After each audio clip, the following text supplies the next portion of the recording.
today's 1 Million by 1 Million Strategy Roundtable for Entrepreneurs. 1 Million, as you know, is a program.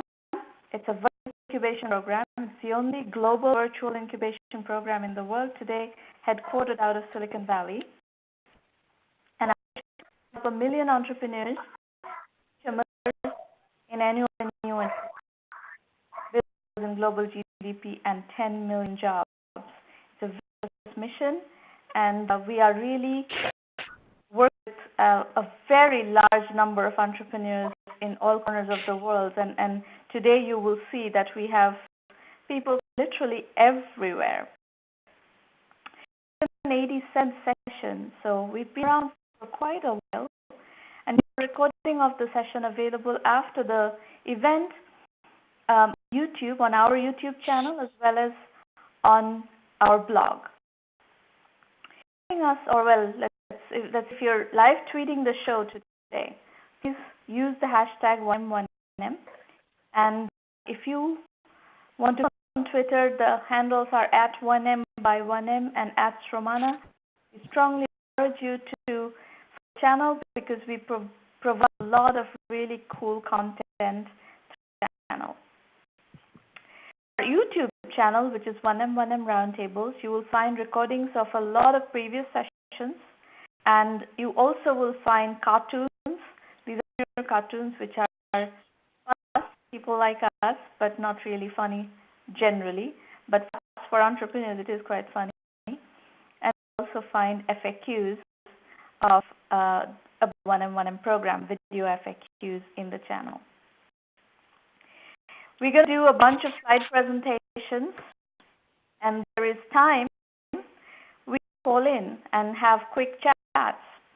So the instructions for calling in and chatting. Tell a public chat. By the way, you need to set your chat, the public chat on the bottom right panel, to all participants.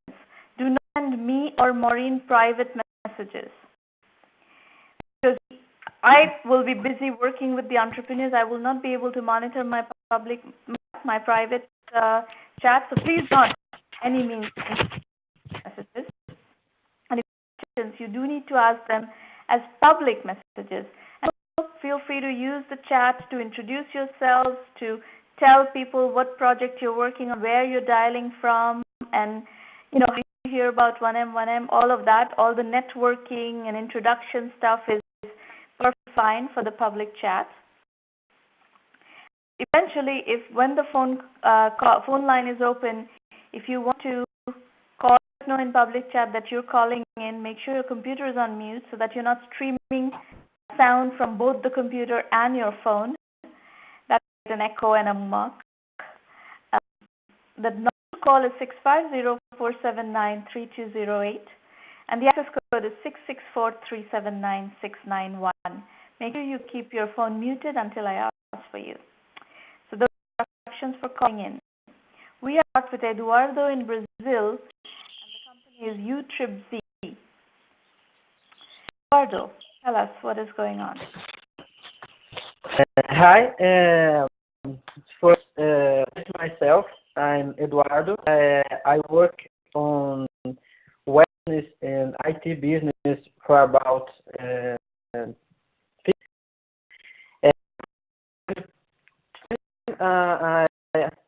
I start with computer maintenance, and then about 10 years I work on web business, developing self projects and other people projects too. This is a travel portal, traveling information, and about 1 year that we are this site is, and it's to launch about 1 month now. And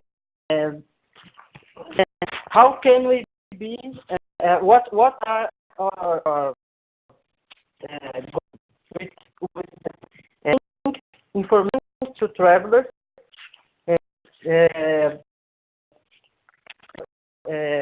Local business on destination we want to advertising, but in a different way. In general, portals on inside the portal e-commerce, people they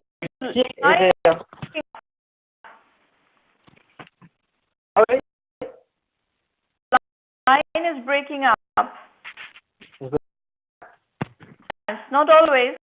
So let's ask you, is this site in Portuguese? Is it specifically focused on Brazil? Brazil, but we are putting the content on Portuguese and Spanish for start, because our goal is to inclusive the international tourists too, Brazilian tourists.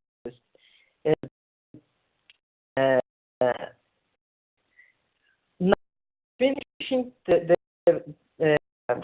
creating content in new language for 100 main destinations in Brazil. But is to have 100 destinations for all the world. But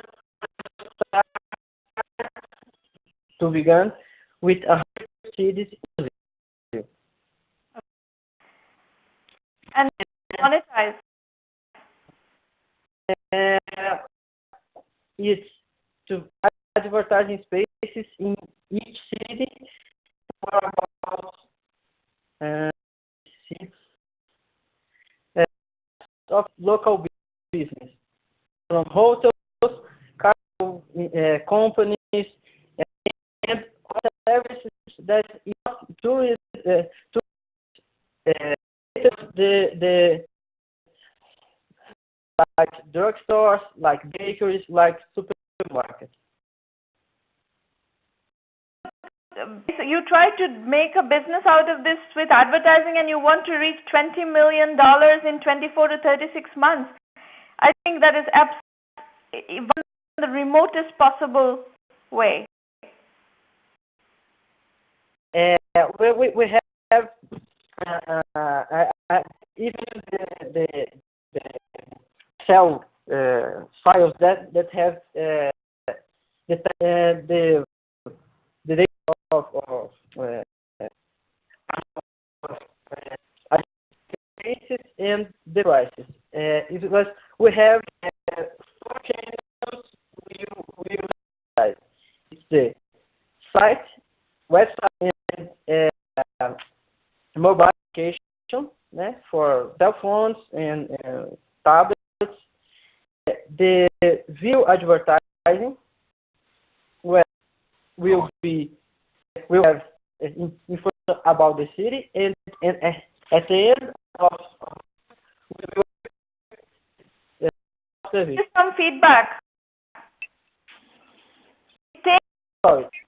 It takes good 18 to 24 months or more to build substantial traffic. About 50,000, including social media, keywords, and direct contact. Direct contact is for advertising.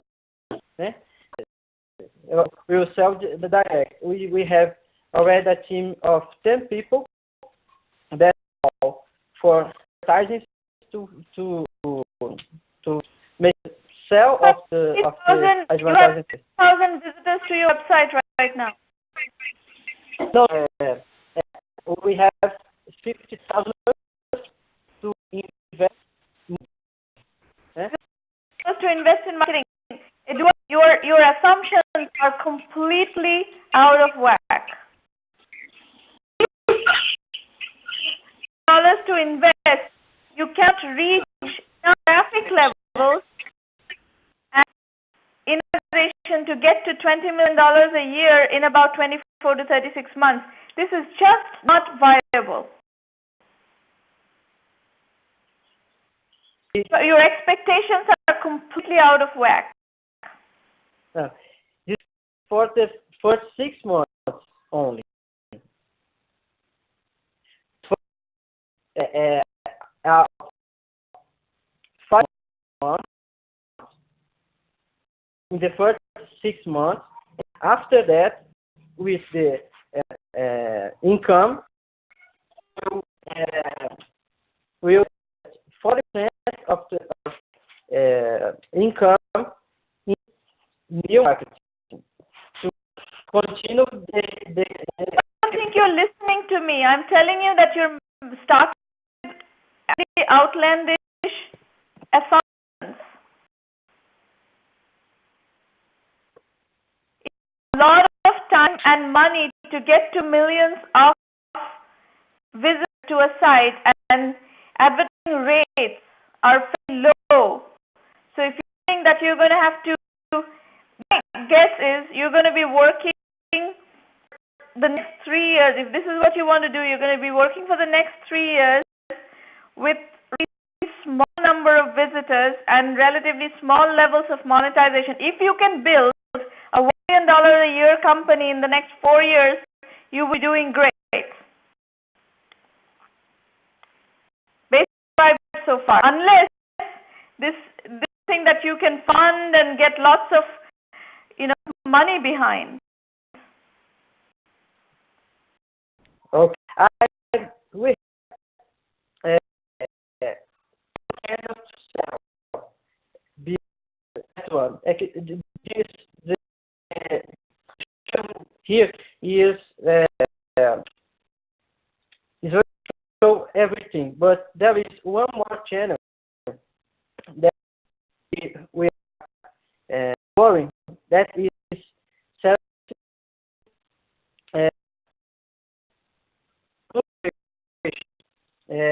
this we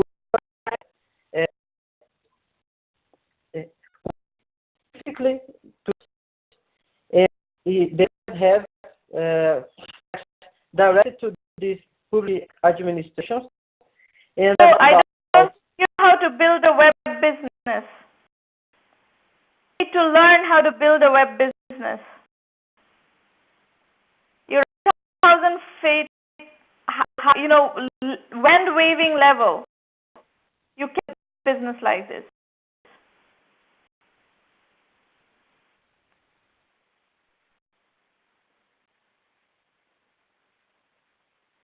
Web business. You need granular strategy of how you're going to acquire customers. What is it going to cost to acquire customers? You know how you're going to acquire advertisers. What is it going to cost to acquire advertisers? What advertising rates are they willing to pay? And we see this fallacy all the time. By the way, this is one of our cartoons in the YouTube channel of people thinking that just magic, they're going to have millions of users. You're going to put a website out there, there's going to be millions of users, and it's automatically going to monetize. That's not how web businesses get built. It's far complicated and far more granular, and you have to think it through at a much more granular level.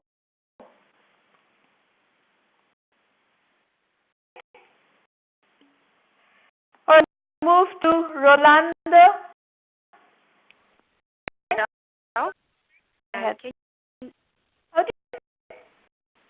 Roland, I'm French, so it's Roland. Okay, hold on. Okay, let's go ahead. Nice to meet you. So I'm going to here present Nubo. I'm the CEO co-founder. You can join us through different social media after the pitch if you're interested. You can move to the next slide. So the outline that you gave. So the first thing is our target customer. Who are they? So they're early stage entrepreneur, any entrepreneur with early stage idea.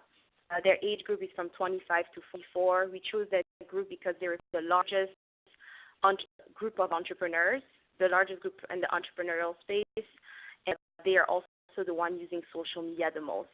skilled professionals and to target the main startup hubs. I didn't include Chicago as well here, but these are the main startup hubs in the United States. Pain points that we're focusing on are startup idea validation. So a lot of early stage entrepreneurs are looking for a way to validate their pitch.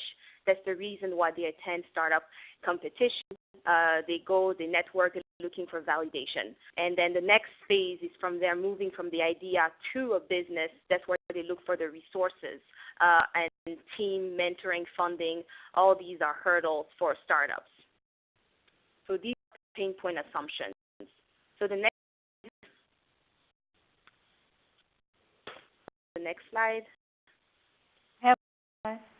Okay, perfect. Value proposition. So what is our value proposition? So Nubo offers a social network for early-stage entrepreneurs to validate and grow their startup idea.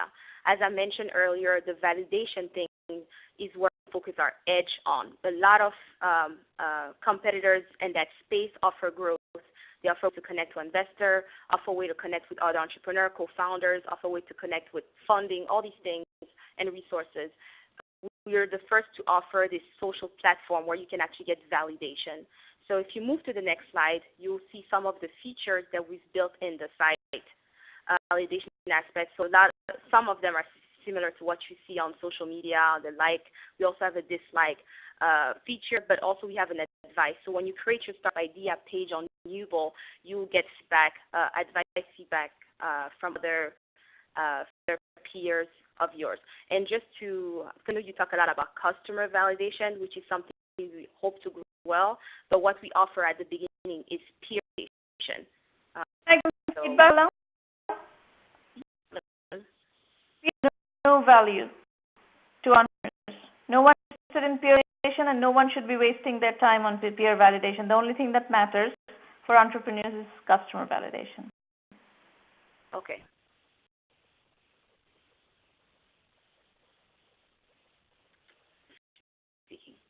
So this part is we won't have early adopters on our site. So what is that we focus on communities where I know you did say that customer validation is what adds the most value, but we focus on community where also startup weekend, we participate in startup weekend. Social network is not of value to entrepreneurs. Excuse me? A random social network is value to entrepreneurs. There needs to be, if you're trying to do a social network, there needs to be some, reason why that social network is in existence. For example, the only social network actually that has been successful in the startup world is AngelList, with the express purpose of people out there because they want to raise money and connect with investors. AngelList. One thing I do have to say from all collecting feedback from many entrepreneurs is that people go on AngelList to raise funding, but at the early stage, not everyone get the funding at an early stage. And AngelList is not necessarily social network. Like you don't go on AngelList to network. You go on AngelList to do transactions. We offer entrepreneurs. People are looking to network with random people. To network, they're using Meetup and this is, by the way, this is an area where we have the maximum amount of our expertise. So I'm giving you feedback from experience. Yeah. People are interested in randomly hanging out with peers. Validation with peers is absolutely of no interest or no consequence for entrepreneurs. Why people will hang out and the social network is going to fail. So just to share with you, so for attendees that attend, for example, Startup Weekend, when you leave the weekend, you have a community of people that you have connected with. So connecting with random people, you're connecting with your community just online. You're continuing that experience. So offering an experience. That's what we offer to the startup community. So you don't just go and connect with just no one. You're connecting with the community that you're already attached to. So that's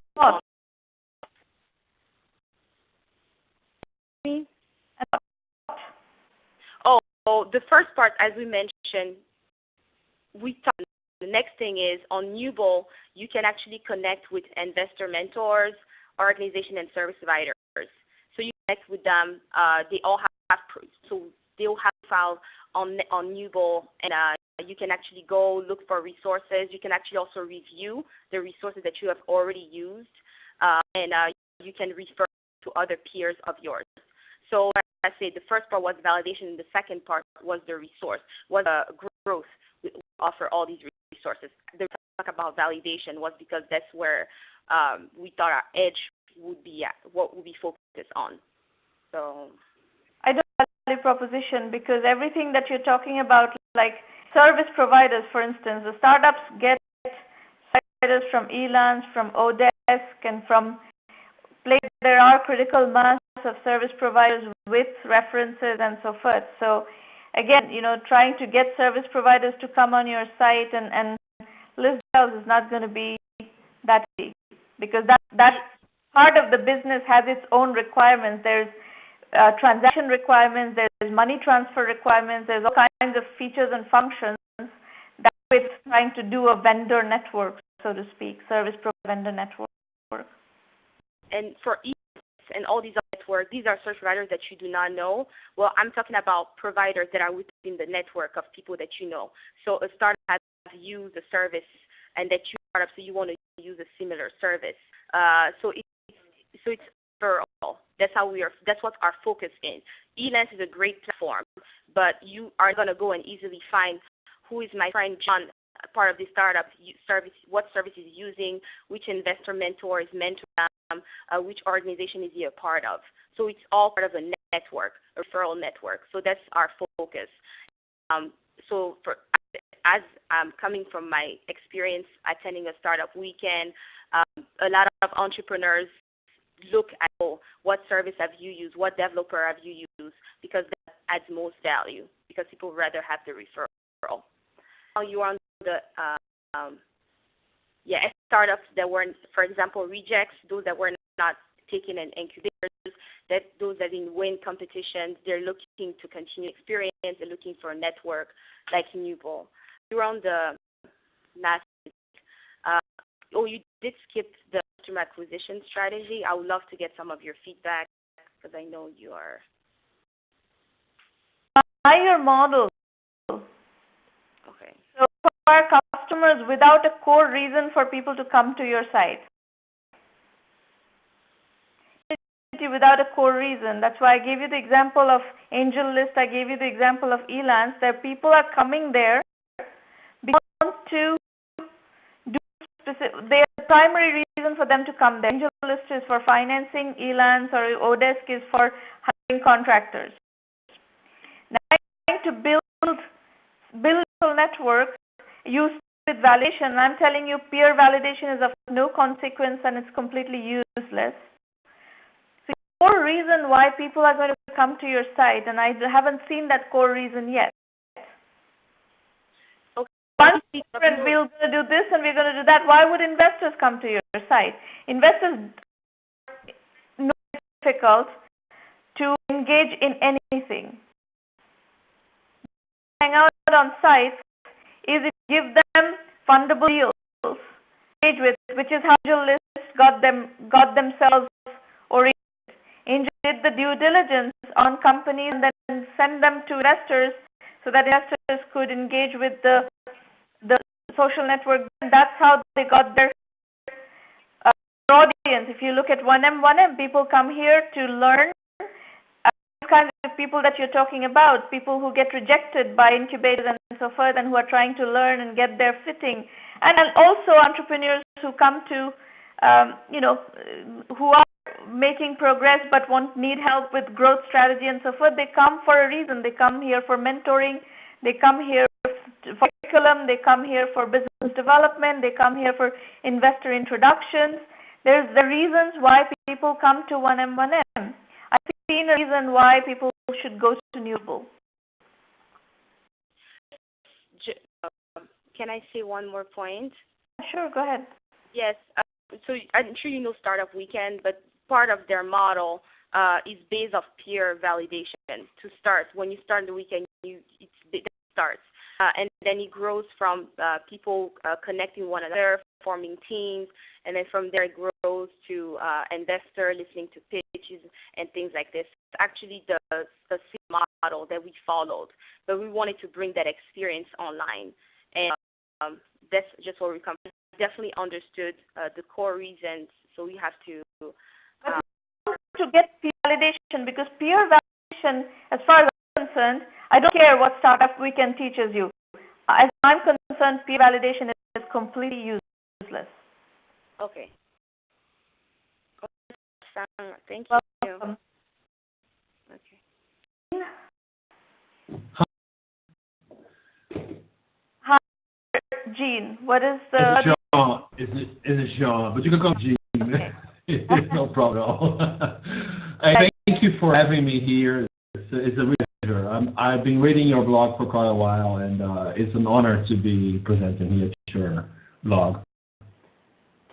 Always a pleasure to hear from people who've been following the blog and the for a while. So tell us what you're doing, Jean. All right. If you can move to the next slide, I will start right away presenting myself. Everyone, my name is Jean-Richard Witteveen. I'm the founder and managing director of Accentrade. I'm Dutch era facilitator at the Clean Web movement worldwide. It was a movement started by Sunil Paul. And you can follow us by our LinkedIn page, stated there in the middle, or at my Twitter account at Jean Richard. We are in The Hague, the Netherlands, in Europe, and I'm going to present my startup Accentrade, which is a global online platform for the clean tech industry. Please. It started when I was working for the Dutch government, and I was responsible for the sustainable energy trip in Nigeria and Laos to find out the biggest electronic waste, and it was really appalling. The people living and how people were earning money on our waste. We did that because we wanted to control how our electronic devices had a lifespan. If you can slide, I will show you more. That 40 million tons a year are going to be sent to developed nations, either disassembled or burn or you reuse it. And if you see the top right corner, those 3 trucks on the box, these are the only ones that are going to be recycled. The rest, the old box, are going to be thrown away. So this is actually an outrageous. See all our smartphones, iPhones, telephones, televisions, anywhere, being dumped anywhere. So next slide, please. The good news is that a lot of money from the European Union, the United States, and actually are investing a massive amount of money on clean tech, and there what comes Accentrade in it. We found out.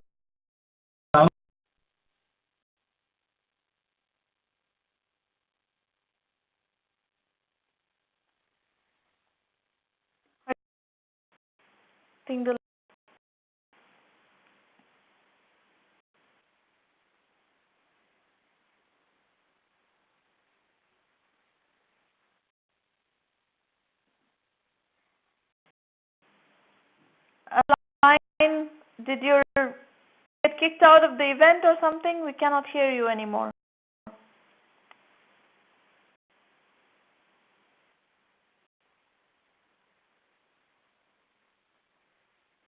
Okay, calling again, so that's fine.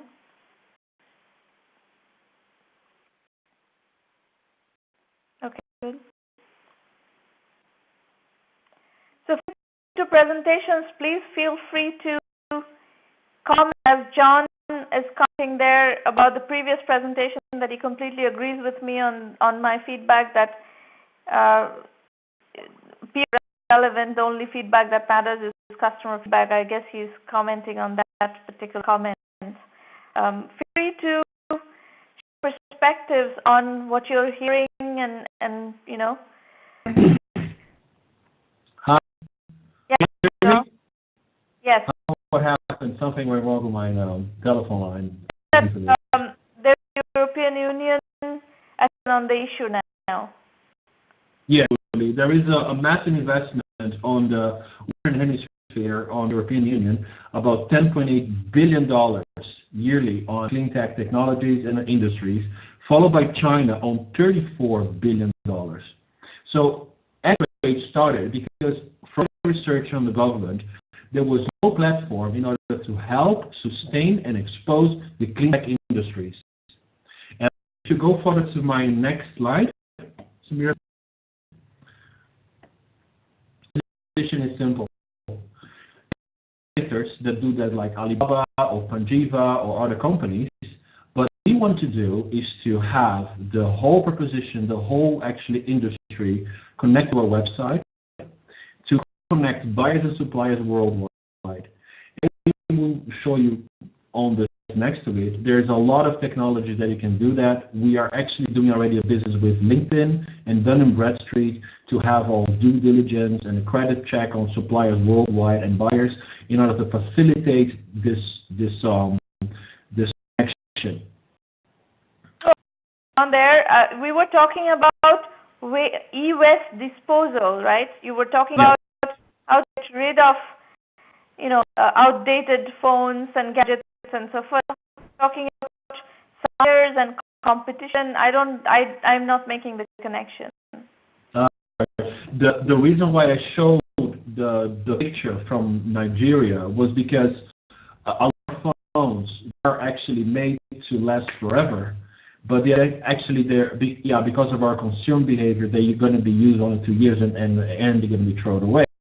What I wanted to do is to help companies like Apple, like BMW, like Mercedes-Benz, that they look for their suppliers for their production to have sustainable products on their phones, sustainable products on their cars that can be cradle from cradle. And those technologies already exist. When I was working for the government, the industry was begging actually us to help them export and making bridges to new suppliers. Sorry, you want to say something? So I was trying to bridge what you're trying to say. So you do create a base of sustainable suppliers and connect them to buyers. Is that what you're saying? Yeah, more or less. What actually Accentrade is a worldwide trade organization, trade website, in which subscription you will have access to a database of suppliers, like others, for example, but only on the clean tech industry. So you are a database of subscription database of suppliers, people who qualify based on certain criteria in their products and services. Is that what you're saying? Yes. Okay. Yes. And for example, there is a new law passed by the European Union, and I think it is even followed by the US, that by 2020, only 50% of carbon products are going to be allowed through the European Union, and all companies within the European Union have to have a sustainable product. So they put pressure on new industries to change their production. So what I found is that they still search suppliers through Google. And it takes a year for you to find a new supplier, trust the supplier, do the credit check to a bank or to a collateral account, and then eventually meet them in a trade show and then maybe do the business. What we do is that simplify the trajectory. We want to give the credit check, the supplier, you can show the whole portfolio through our website, and therefore we're going to even have a translator translating assessment that you don't have to learn Chinese, you don't have to learn Japanese. You speak Portuguese or Dutch or French to someone in the United States, and it's going to be translated live. We have that already on our website. The website exists. We asked 6 months ago to have 150 suppliers in our website, and we got 250 already logged in. Our launch is going to be next week, 16th of September. And what process are you using to qualify them as sustainable suppliers? We are working on the basis of carbon. What kind of process is your production process? What ingredients that you're using? Where do you export to? Is it plastic? Is it 50% recyclable plastic? Is other inquiries? So these are the ones. Okay. They are more specific, but it's a whole list, and I don't remember them by my head. And 200 suppliers that you have in your database, are they willing to pay the monthly subscription? That's a good question, Mira. That we really want to. We already talked about it, and what I saw, and the money they spend yearly to promote the business, I feel our subscription is very cheap. I haven't presented them yet. I told them that there's going to be a pay system, and I actually I told them the price, and nobody really found it too expensive or willing to pay. However, I didn't install the payment yet. What I'm doing, and probably is wrong, that's why I'm actually asking your help. Is it okay if I already put a subscription system if I don't have a database complete? I have to work first and build a database and then put a system to pay, like LinkedIn did it. You put the system to pay a bit later, but tell me a bit more about in 200 suppliers that you have collected, what are the products that you have in there, and who are the likely buyers from for those products, and buyers in the system? Because any kind of system this needs both sellers and buyers, right? Yeah, absolutely. Those 250 suppliers, some of them are buyers as well. They are suppliers and buyers at the same time. And the companies that we are working now are companies like Mercedes-Benz, Audi Motors in Germany. I have a Royal Haskoning that is a major Dutch company that exports fuel to Brazil, for example. I have the pens who make pens, big BIC French company. Now, also members of our website now at the moment. So those are the ones, and small and medium companies that produce from cups to special glasses, or motherboards for laptops, or screens for the iPads. I even have some Gorilla Glass supplier from China. I mean, it is incredible, and they all complained of the fact that they didn't have a channel to be specific and be promoted, and accordingly they had to go through Alibaba, and they will be completely they will be confused with all the carbon products involved and not being really exposure the way they want to do. Once you launch the site with these 250 buyers and suppliers, what likelihood that there will be transactions amongst themselves? Do you know, based on your understanding of the supply buyers you brought together, are there products and services that interest to buyers, for example? Are there buyers for the suppliers that are in the pool? Absolutely, already. I have been checking my traffic on my website, which is actually still internal. And they're already doing business. They're already checking their suppliers' pages, and they're already talking to each other. They are ordering. I didn't yet figure out if the order is going to be through Accenture, if I'm going to actually be responsible to pay and sell the goods. My advice is make sure that there is transactions happening and people actually using the site substantially, and then once you validate that people are actually transacting and so forth, the monthly subscription process in, and don't complicate the business model right now. Just do it with monthly subscriptions. Okay. Also, the other business model is the job opportunities, Samir, because on the clean tech world, it's a very niche market at the moment, which you need sometimes special talent, right, to build a new solar panel or to build a new biofuel. Very nice engineers. So I found out that the job board, we're going to create a job posting process to find engineers to put their work in a company could probably ease and work somewhere else.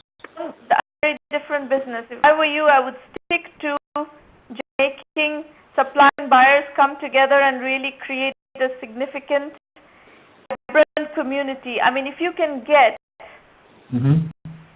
10,000 suppliers and buyers paying a certain monthly subscription fee, you have to find the price point for that. Yeah. you have a thriving, vibrant community and revenues. What my What I goals want- are? That's what I would recommend that you do first and foremost. What I did is that I have a huge list of suppliers when I was working for the government, about 3,000 companies only in the Netherlands, and the Benelux, Belgium, Luxembourg, and Holland. And I've been contacting them, and their actually feedback was great. They know me because I was representing them and the government. So that brings a little trust. The response has been very good. I'm actually very excited. And In the next 6 months, if you can get 10 buyers and suppliers to start transacting on your site and start paying you a monthly subscription fee, that's what you need to do. And come back and talk to me in 6 months once you've accomplished that. okay, we'll definitely do that. All right. Thank you so much. You're welcome.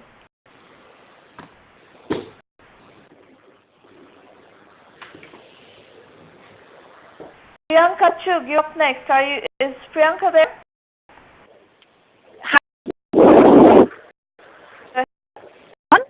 Yeah, okay. I'm Priyanka. I'm from Jaipur. The brand that I would want to start and would be called Ekara Fashion. I'm still in the ideation process. I haven't explored the social media yet, but I'm still in ideating. So, friends, that there's a website I can give you. You can do it. Yes. Go ahead. Okay, all right.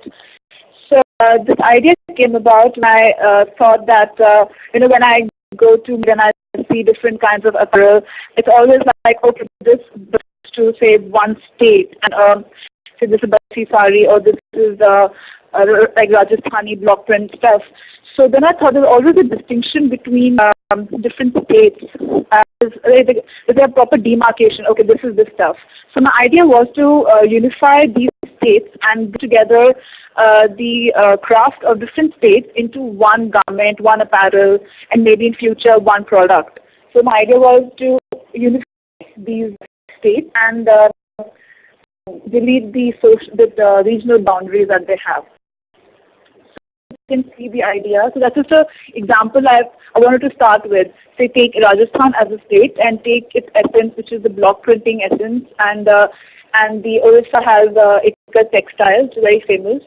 So in a very I explained the buying process, but in a very delicate and yet stating that this is Rajasthan stuff and this is Orissa into one garment.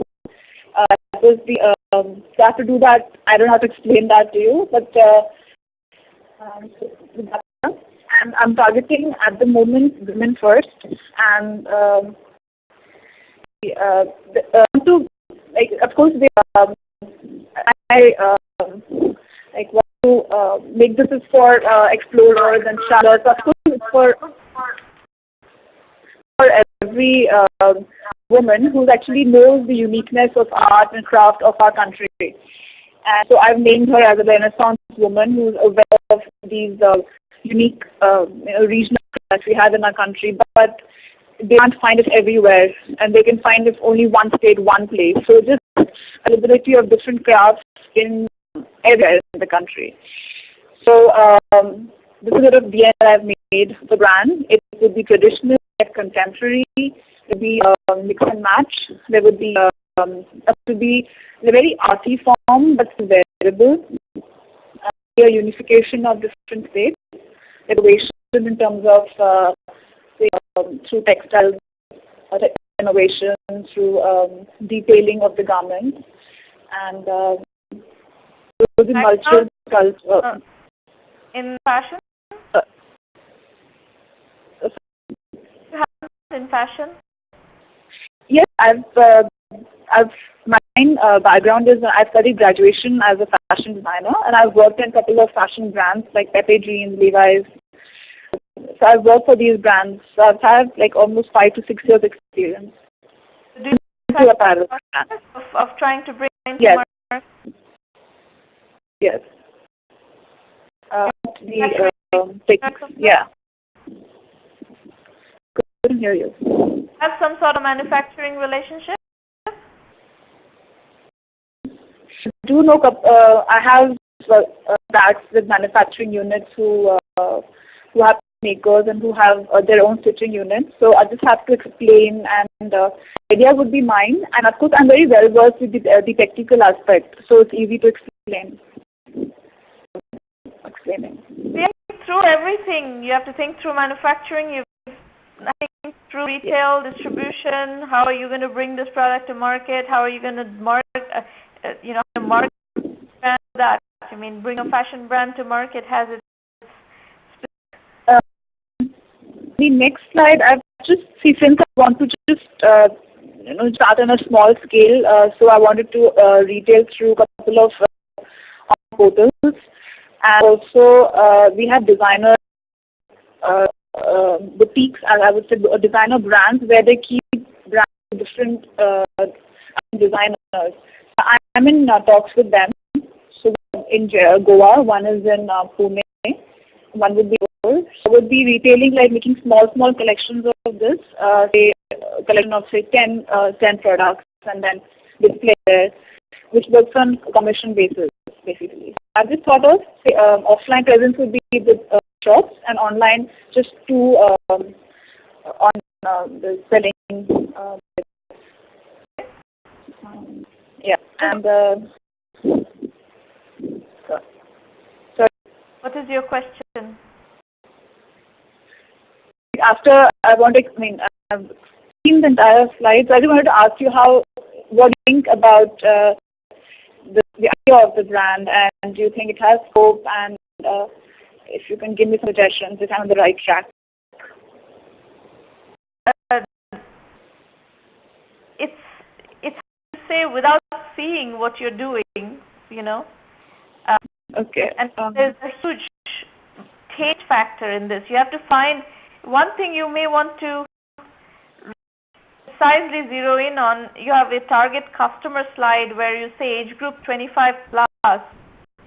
You need to be much more precise on who is the customer that you're going for. And if you're going for Indian, you need to really be very precise on a certain profile of a woman who is looking for a certain style of merchandise. Okay. So, it's difficult for me to give you feedback because it's not my style. I get this kind of stuff. So, I am not in target audience.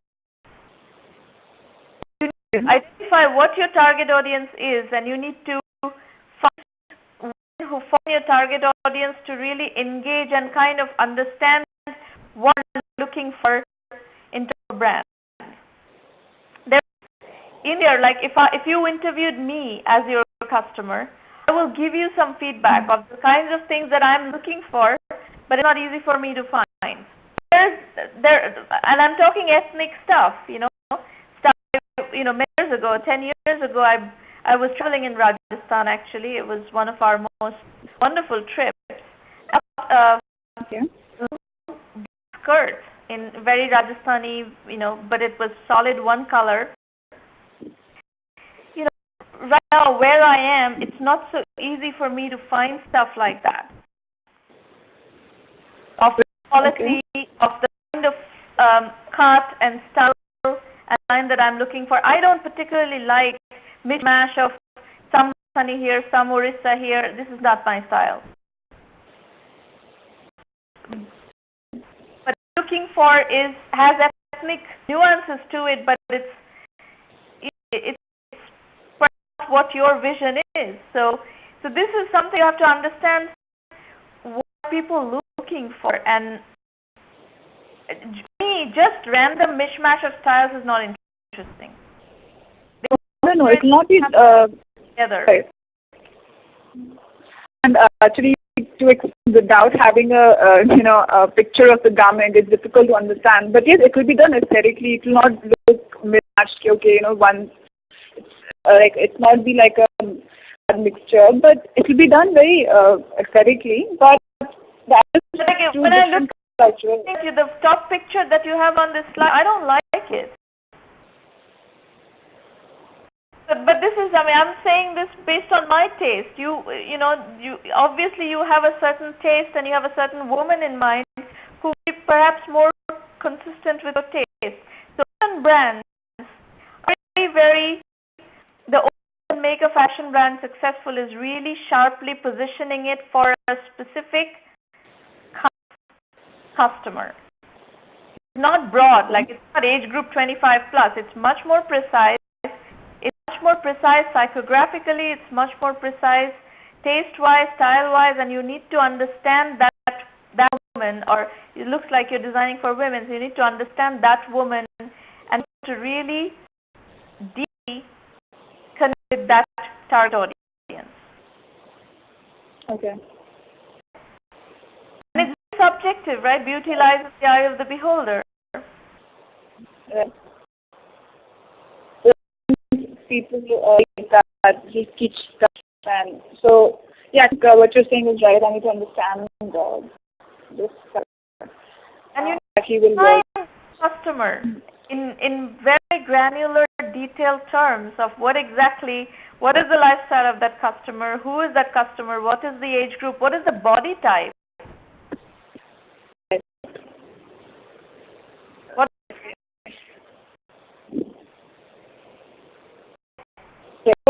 Yeah. Okay. Well, yeah. His name, sorry. I said keep working on it. I think you have the beginnings of an idea. It will be refined much further. Okay, so I still research more on my customer and go more detail on her lifestyle. So I actually thought, okay, once I do that, I can have a small collection and probably test the water and try online selling. And probably see that.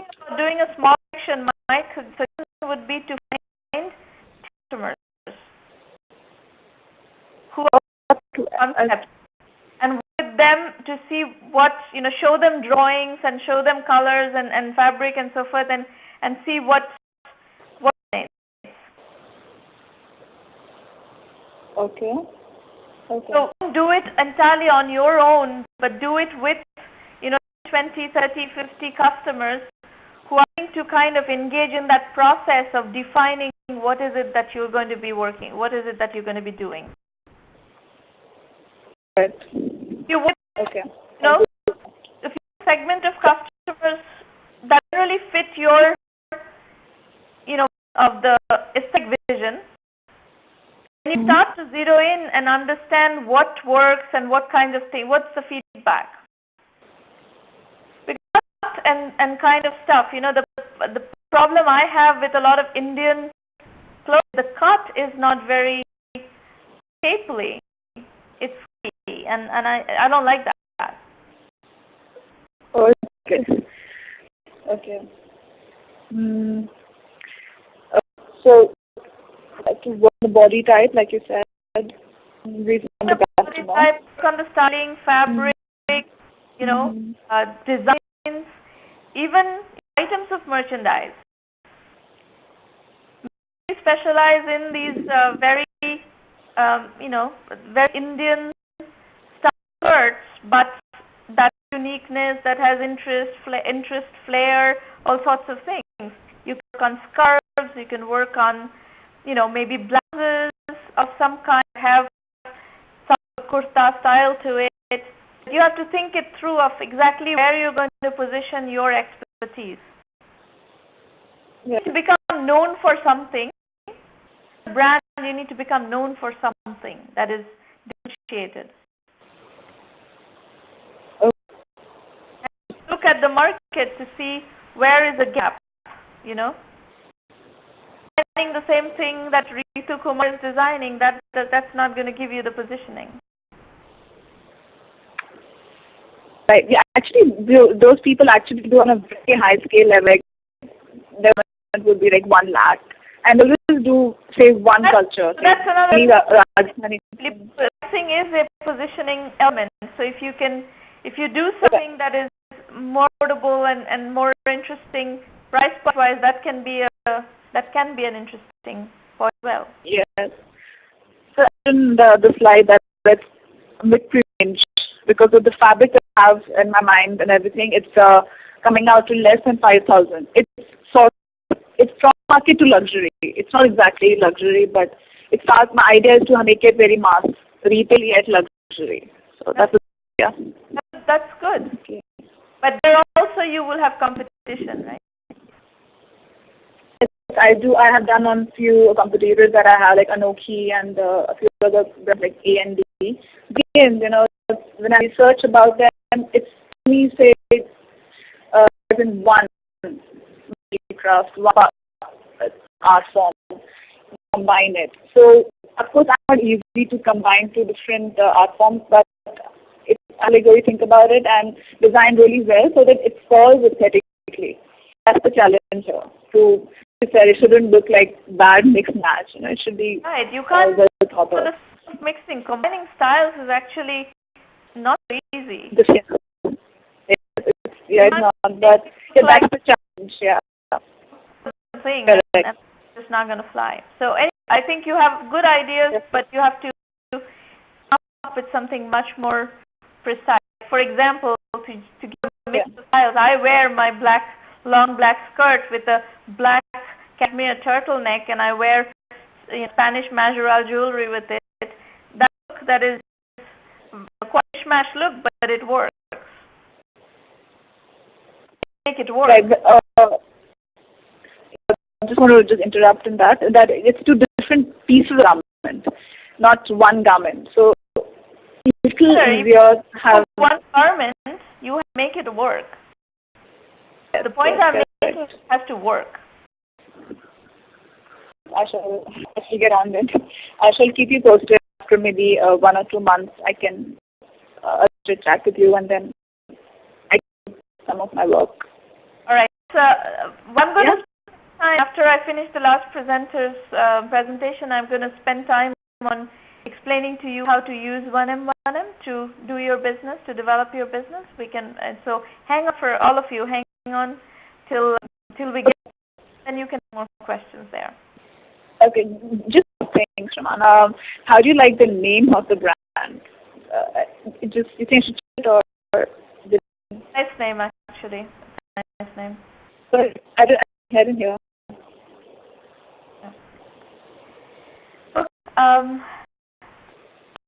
Up next, interview meter. Yeah. Good morning, Sramana, and good morning, everybody. Am I clear? Yes. Okay, great. So I would like you to switch to the next slide. My name is Abhishek. I'm the advisor and promoter at Interview Meter Initiatives. I hold a bachelor's in technology, majoring in computer science from JNTU, Hyderabad. I was a senior manager in my previous roles, and I have experience of working with startups and to a particular level in my past experiences. Meter Initiatives is, I'll just begin with where we are right now. We are having around... Advisor and promoter, are you the entrepreneur or are you not the entrepreneur? I'm not, because I don't hold majority of the stake, so that is in that designation. What is it? Company? I'm one of the shareholders, and I'm a member of the idea. I see. Okay.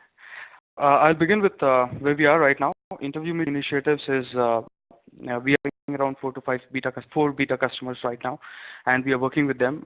So customer validation process is going on, and our services are out in the market. What we basically do is we attend to 3 problems. The first problem I would pay attention to is where to actually hire a person, particularly to the domestic market of India in IT. That is where our focus is.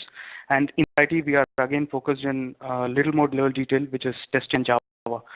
We believe in growing slow and growing strong. So that we are extremely focused in one particular sect. First problem that we noticed out of a research project that went on for 6 months was to hire a single individual. Companies who have to go through a set of resumes. Particularly, I'll take examples. There are a couple of companies that I know of who participated in the research project, And to hire a single person, they had to sometimes go through as 66 to 67 resumes, which again filter down to various levels of interview. And then finally, they arrived at hiring one individual. So this all echoed one problem, that the amount of cost which is incurred for the life cycle of hiring individual.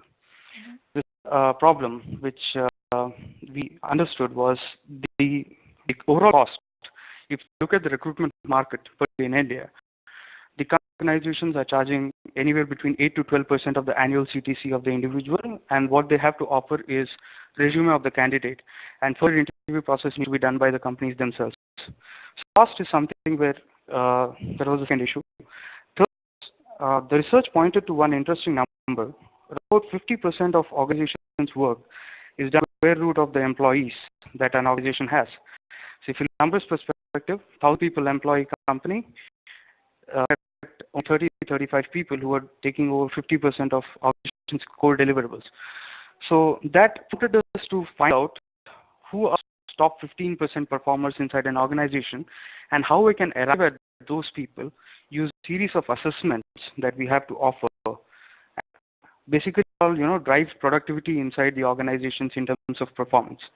So what we do is a process. The first is video assessment, which has key performance parameters, which deals with basic personality traits. It is based on Thomas profiling, like sense of responsibility, task management, and all this is arrived at a series of written as well as assessment which is taken over a video cam interview. There is a short technical skill assessment. Let's suppose I'm hiring somebody who is expert in testing, and I'm looking at somebody who is having 3 to 4 years of experience. So organization, my expectation is he should be able to do basic tasks like write case, perhaps logging a bug. So those aspects of 3 to 4 years experience candidate is broken down into chunks and and an individual is tested for about 30 to 40 minutes. This interview is also called as power of 7. Interview panel, that's where the interesting part is, which is the second point in the slide, is from the smart mob concept. The sourcing word was already taken by our competitor, so we chose to use the smart mob concept. The smart mob is basically individuals from across all organizations. We have an interview or onboarding process. We hire people on just-in-time hire basis. So people come, they interview, they get paid for the interview, and we have a hiring process which enables us to get the right interviews on board. So the technical skill assessment is conducted by one of the crowdsourcing platform panel members, and then followed by also have a detailed skill assessment report. This is our third product, which has 30 parameters of evaluation. This arrived after brainstorming with still individuals who are experts in psychology and personality assessment. Last two, STSA and DTSA, are technical interviews with a little bit of functional and domain areas which are very. First is a purely personal assessment. So these are the three key products. How it helps the organization. Sramana, if you can navigate to the next slide, please. The next process, how it works. Let's suppose you as an individual or an organization wants to hire a software test engineer between 3 to 5 years of experience. You log on to Naukri or Monster or any of these job portals.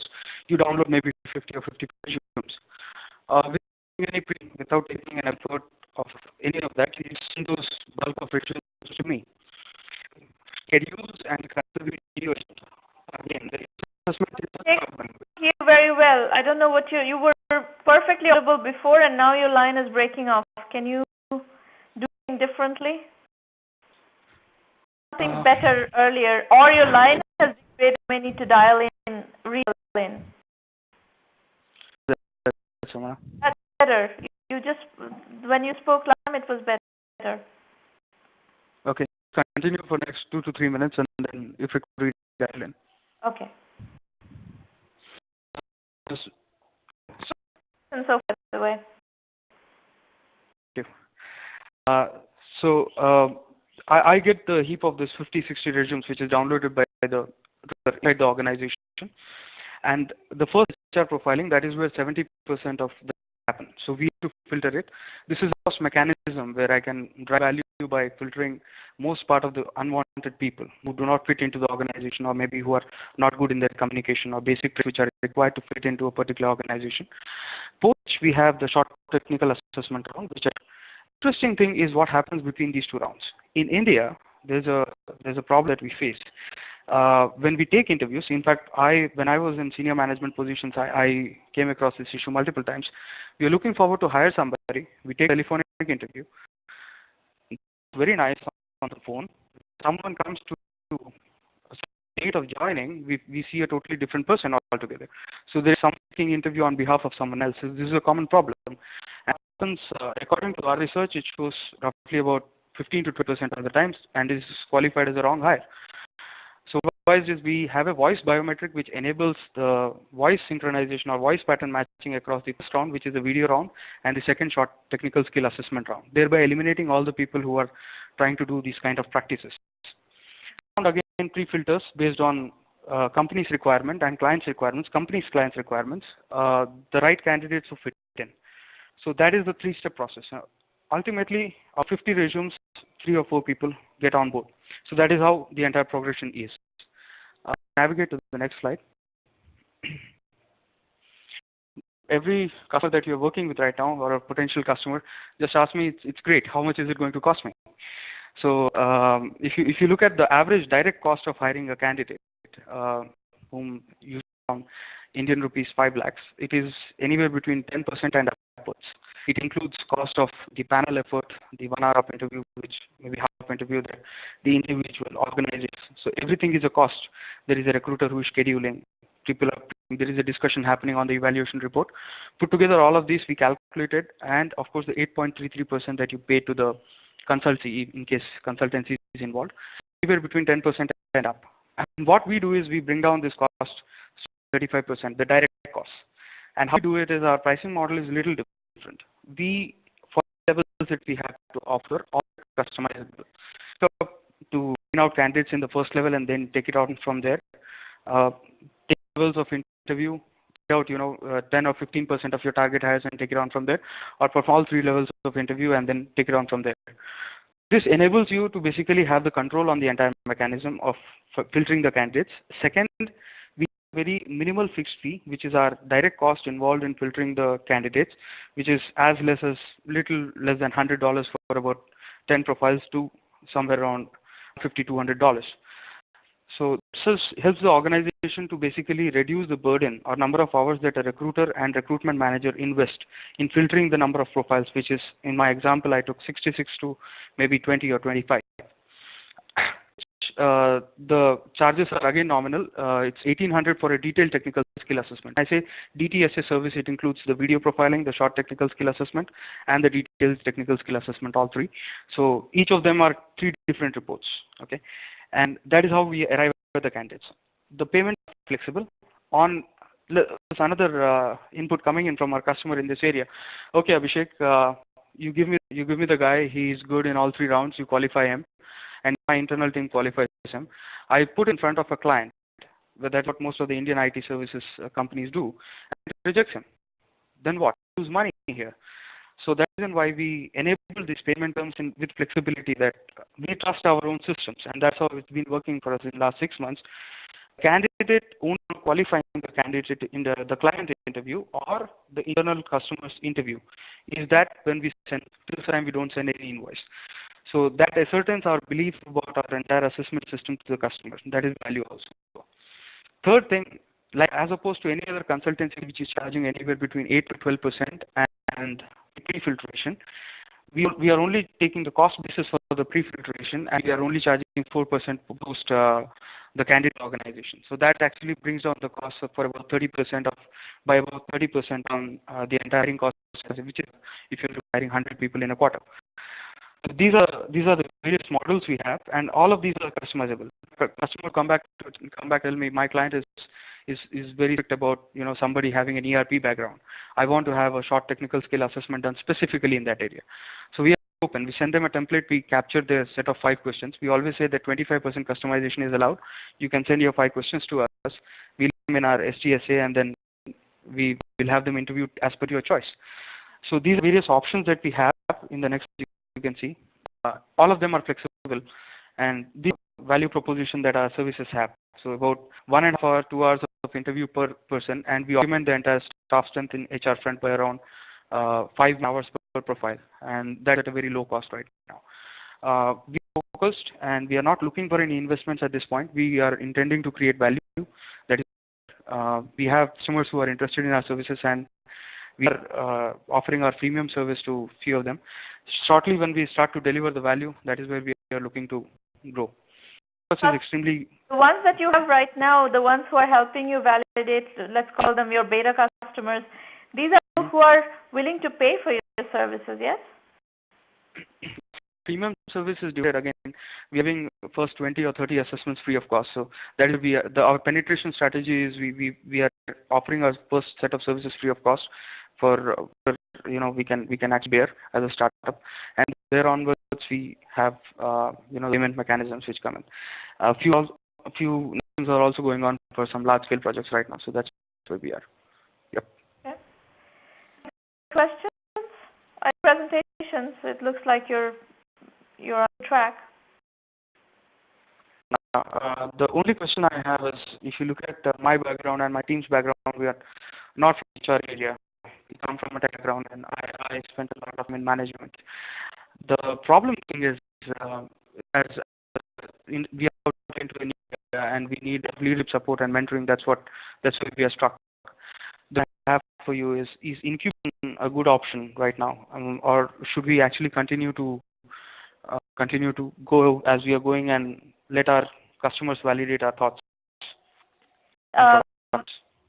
That thought, and I will talk about how to use the 1M program for all of you. And once you listen to them, then ask more specific questions. You have ultimately the decision of whether you take external help from people who have experience or not is that you have to make. What I will caution you, in India there are lots of incubators managed by people who have no idea what they're doing. They'll give you a lot of bad advice, and if your option, then do not go there. Because this is a real problem going on in India right now. Is there are all sorts of incubator managers who have never ever done anything in startups, and they're managing incubators. Mm-hmm. You find the overall concept and the approach that we have so far. What I like the most is the fact that you're actually working with customers, and the fact, so far it seems like the customers are resonating with your concepts. And I said earlier in the program, the only kind of validation that there is customer validation. Now, actually, my opinion about the validity of your value proposition is irrelevant. In his opinion of your value proposition is irrelevant. The only kind of validation feedback that matters is where your customers want to pay for what you're offering. And they need to want to pay for what you're offering. Not just use it for free, but pay for what you're offering. This is why the question, customers that you're using as your beta customers, are they willing to pay? That's a critical question which every single one of you who are building startups will need to answer. I'm going to spend some time explaining to you more about the 1M program, so that if we have time, we'll take questions from the audience, and the instructions back on again once we're ready for that. And meanwhile, there's one request I have for you guys is, if you find what we are doing interesting and valuable, please spread them. Please do tell other people to use the 1M program, because our mission is to help entrepreneurs be successful, and to that we need entrepreneurs using the program. But those are only valuable and will amount to something if they're entrepreneurs using those resources, serious entrepreneurs using those resources. So your begins at 1m-by-1m.com. As I said, this is a virtual incubator. It's the only global virtual incubator in the world, headquartered in Silicon Valley and with deep ties to Silicon Valley. Our mission is to help 1 million entrepreneurs reach $1 million annual revenue and beyond, build $1 trillion in global GDP and 10 million jobs. The first resource you have is our blog. You can access it from the website, And the blog is comprehensive. It has tons of really valuable interviews, entrepreneur journey stories, all sorts of thought leadership interviews that help you understand certain types of businesses, certain segments of the business, as well as how to put one foot before the other in building a business. The book series synthesizes some of our case studies, and it was published between 2008 and 2010. So this is when we started synthesizing the methodology that we use in 1M, 1M today. And two cornerstone elements of that methodology are bootstrapping and positioning. Positioning is really, really key. And within the bootstrapping framework, we insist very heavily on validation. That is customer validation. It's available on Amazon and Kindle internationally, as well as Flipkart in India. The blog is at sramanamitra.com. Also accessible from 1mby1m.com. This is the site looks like. There's all sorts of FAQ videos as featured videos which help you also understand the program. Free roundtables every Thursday almost. So we've done 187 roundtables as of today, and thousands of people are using this forum. If you register and book your slot to pitch at an upcoming free roundtable, use this free public roundtable page, and you'll have all the registration links right there. We also have a program which is a $1,000 annual membership fee, and you get extensive methodology guidance on how to put one foot before the other. You get a curriculum that is delivered in video lectures and case studies. You get assistance with business development where appropriate. You get strategy consulting, extensive strategy consulting in similar format sessions, but you're private members only framework. You also help with financing. We are deeply connected into the financing networks. And if you are a fundable business, we will connect you into financing, but we do not insist that you have to get financing. Most innovators insist that you have to get financing. We don't. We are, if you want to build your business in a bootstrap, self-financed way, that's fine. We will give you all the rest of the resources from training, mentoring, coaching, all sorts of other things like exposure to your. So we do work in media relations. We have a lot of clout in the media, and we make that clout available on your behalf. So our portfolio companies get a lot of exposure in media. If you go to our website, on the press page, you will not only see our own press, but you will also see coverage of premium members. If you click on the link, you'll see that our premium members get a tremendous amount of coverage. I also give you access to our social media channel. And the $1 Million Club gives you a window into some of our premium members who are in the $1 Million Club. We give ROI analysis of the 1M, 1M value equation. For $1,000 annual membership fee, you get $375,000 value plus to 10% equity. That's what it would cost you to access similar kind of value through this program. So to get orientation material on how to use 1M, 1M effectively, again, you can look at all that. That's publicly available. Assessment is a very good thing for all of you to put business through.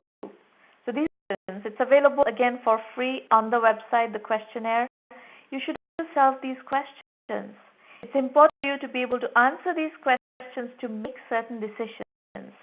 For curriculum modules, for premium members, we have curriculum modules that are accessible through the self-assessment page as well, that you must, all of you, use the self-assessment and learn curriculum where you have gaps in your knowledge or your understanding of how to build a business. So at 1mby1m.com, lots of information about what to expect from the premium program, video cues and so forth, which will help you evaluate the program on your own and decide whether you want to join or not. The program is delivered as case studies and lectures. We've been developing case studies since 2006. Today, we have the largest and most comprehensive collection of case studies in early stage entrepreneurship in the IT-enabled services space. Nobody, not even Harvard Business School, Stanford, nobody has this level of case studies and this level of analysis of the early stage business building process. I these case studies in videos and also provide you with the case studies in a synthesized, curated format so that you can learn not only from my lectures but also from the case studies, which are interviews with successful entrepreneurs who've built sizable businesses. The curriculum is organized as follows. In the core curriculum, you have 7 modules: bootstrap, positioning, market sizing, customer validation, customer acquisition, and team building. On the other side, you have web and e-commerce, business solutions including big data, sourcing and consulting, mobile and social apps, healthcare, IT, online education, gaming. These are the industry segments where we have a lot of business going, where we have developed custom curriculum for those industry segments. Our policy is lean, capital efficient, bootstrap startups. And even if you raise money, do a certain phase of bootstrapped, lean, capital efficient program development, project development before you can qualify for financing. Remember, I mentioned our media coverage of our premium members. So coverage of 1M1M premium members gives you a flavor of what kind of coverage our members get. You can also our social media channels, not just Twitter, but Twitter, Facebook, LinkedIn. We have immense presence in each of these channels. So our LinkedIn section base is over 16,000 people. Our followers on the Facebook profile is over 20,000 people. Twitter over 8,500 people. So you can actually, this is a publicly available lecture module. You can look at that module to see how we give you access to the social media channel. I strongly encourage you to use the 1M1M social media channel to get us out there. We also cover you on our blog extensively, and in particular, Incubation Radar series is something that a lot of investors monitor, a lot of channel partners, customers monitor, and you would be able to use that as part of your building process. You preserve your company as the best kept secret in the world, right? You have to get out there. And I really don't believe in stealth mode company. The sooner you get out there, engage with customers, get customers to engage with you, the more feedback you get, the more you can strengthen and refine your value proposition. So don't tinker in your home or in your garage or whatever in a little office. You need to get out there and be with customers as much as possible. And that has a variety of processes that we teach you, and you really need to practice that customer engagement process as early as possible. We have affiliate programs. So if you are trying to, encourage entrepreneurship or develop entrepreneurship in a particular region in your wherever you come from, or your entrepreneurship development organization, you're welcome to become an affiliate partner of the program. This is incubators as well, by the way. If you have experience and mentors who can actually know how to build companies, you can become 1M1M and bring the 1M1M program to your incubating companies. Up free roundtables every week, basically. Until the end of October, you have roundtables every week, so you can book your slot in one of the sessions to come and work with me. Those of you who haven't zeroed in on an idea yet, by the way, you're welcome to look at Vision India 2020 book, and there are $4 billion ideas, including some in fashion, by the way, Priyanka. They're well fleshed out. How to build around that particular idea is well fleshed out into a full chapter, and it's a great place to look at to use framework for generating your own ideas and so forth. And it applies to all the developing markets, by the way. It will apply not only to India, but it will apply to Brazil, will apply to Southeast Asia, it will apply to Africa. So development economics kind of book in some sense, focused around entrepreneurial ventures. I'm an incubator in a box, which any organization, whether it's companies, investors, governments, schools, entrepreneurship development organizations, incubator accelerators, to launch or expand your organization capabilities. We have a 5-minute window to take questions from the audience. So if you want to call in, please let us know in public chat that you're calling in, then use the instructions on your screen to dial in. While that, I want to introduce you to Irina Patterson, who is the one-on-one contact for those of you who want to talk to somebody to figure out if you want to join the program or not. You're welcome to call Irina about premium membership. Her phone number is 786-301-2456. Skype ID is Irina_Patterson, and her email is irina@1mby1m.com. So please, Irina, and we'll help you yourself so that you can join the program if you decide to do so, and she'll help you with your evaluation process. Folks. Questions, introductions?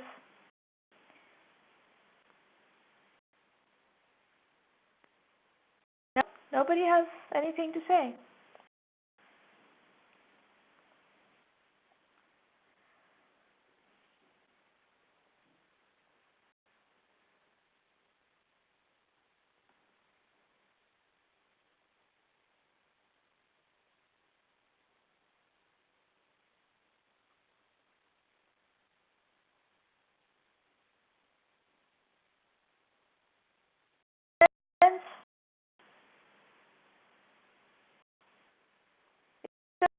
And we'll look forward to seeing you next week.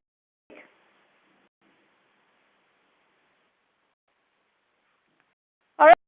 Goodbye, everybody. And make sure if you pitch at a subsequent session, make sure you go to the website, to the public roundtable page, and book your slot. Thank you for attending the session today. Bye.